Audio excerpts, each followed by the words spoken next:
आध्यात्मिक शांतीचा अविस्मरणीय प्रवास हिराई टूर्स घेऊन येत आहे तुमच्यासाठी एक सुवर्ण संधी। तिरुपती बालाजी दर्शन यात्रा तुमच्या श्रद्धेला आणि भक्तीला जोडणारा एक पवित्र प्रवास। या यात्रेत आपल्याला खालील प्रमुख देवस्थानाचं दर्शन घेता येईल। श्री तिरुपती बालाजी दर्शन, पद्मावती माता दर्शन, वेल्लोर सुवर्ण मंदिर दर्शन, कोल्हापूर श्री महालक्ष्मी दर्शन। प्रस्थान तारीख 1 सप्टेंबर 2026। प्रवास शुल्क प्रति व्यक्ती कोल्हापूरवरून 5250, कराडवरून 6200 आणि पुण्यावरून 7200। टूरची वैशिष्ट्य: राहण्याची उत्तम व्यवस्था, चहा नाश्ता व जेवणाची सोय, स्थानिक प्रवास, रेल्वे प्रवास, मर्यादित जागा उपलब्ध।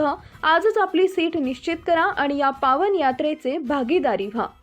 बुकिंगसाठी संपर्क हनुमंत लाविगडे, मोबाईल नंबर 99 23 91 92 73। देवेंद्र फडणवीस यांची खुर्ची धोक्यात येऊ शकते हे मी तुम्हाला उदाहरणासह सांगितलंय। नितीन गडकरी, शिवराज सिंह चौहान यांची उदाहरणं दिली आहेत। जसं देवेंद्र फडणवीस यांना देवाभाऊ म्हणतात तसं शिवराज सिंह चौहान यांना मामा म्हणायचे। त्यांना वाटत होतं शिवराज मामा पंतप्रधान पदाचा चेहरा होऊ शकतात, त्यांच्यामुळे त्यांना वरती दिल्लीत घेतलं। मात्र पुढे काय झालं हे सर्वांना ठाऊक आहे, अशी प्रतिक्रिया शिवसेना ठाकरे गटाचे सर्वेसर्वा उद्धव ठाकरे यांनी दिली आहे। देवेंद्र फडणवीस यांची मुख्यमंत्री पदाची खुर्ची धोक्यात येऊ शकते असा प्रश्न उद्धव ठाकरे यांना विचारला असता ते बोलत होते। तर फोडाफोडी करत यशस्वी होणारे एकनाथ शिंदे मुख्यमंत्री होतील असं तुम्हाला वाटतं का, असा प्रश्न विचारला असता हा भाजपला धोका आहे, संघ ठरवेल तो भाजपचा मुख्यमंत्री होत होता। संघाची तेवढी पकड राहिली की नाही?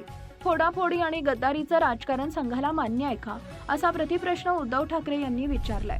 लायकी नसताना सुद्धा आपलं कार्ट मंत्री झालं पाहिजे ही शहासेनेची इच्छा आहे। त्यामुळं शहा जाणे आणि ते देवेंद्र जाणे आणि भाजप जाणे असंही उद्धव ठाकरे म्हणाले।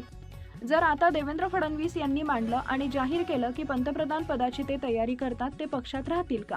आता देवेंद्र फडणवीस यांनी पंतप्रधान पदाची तयारी करत आहेत हे जाहीर करणं म्हणजे आत्मघात करणं आहे। 2029ला तुम्ही प्रश्न विचारला तेव्हा मी उत्तर देईल, जेव्हा ते जाहीर करतील तेव्हा मी त्यांच्यावर उत्तर देईल। मात्र जर मराठी माणूस पंतप्रधानपदी बसत असेल तर शिवसेना सोबत का नको राहिला? महाराष्ट्राचा माणूस पण गद्दार नाही, असंही उद्धव ठाकरे म्हणालेत। देवेंद्र फडणवीस पंतप्रधान पदाची इच्छा व्यक्त केली तर तुम्ही पाठिंबा द्याल का, असा प्रश्न विचारला असता ते बोलत होते। देवेंद्र फडणवीस आणि मी दोन कोपऱ्याला झाल्यामुळं मधले जे सगळे गोंधळ घालतायत ते त्यांच्या लक्षात येत नाहीये। सोबत यायला हवं का, तर तो त्यांचा प्रश्न आहे, मी त्यांचा हितचिंतक आहे। देवेंद्र फडणवीस यांच्या मनातली बात मी करतोय। पुढाकार घेण्याबाबत माझ्याकडे काही नाहीये, त्यांच्याकडे उपरवाले की मर्जी आहे, असं उद्धव ठाकरे म्हणाले। लाईक करा, शेअर करा, सबस्क्राईब करा आणि बेल आयकॉन प्रेस करा।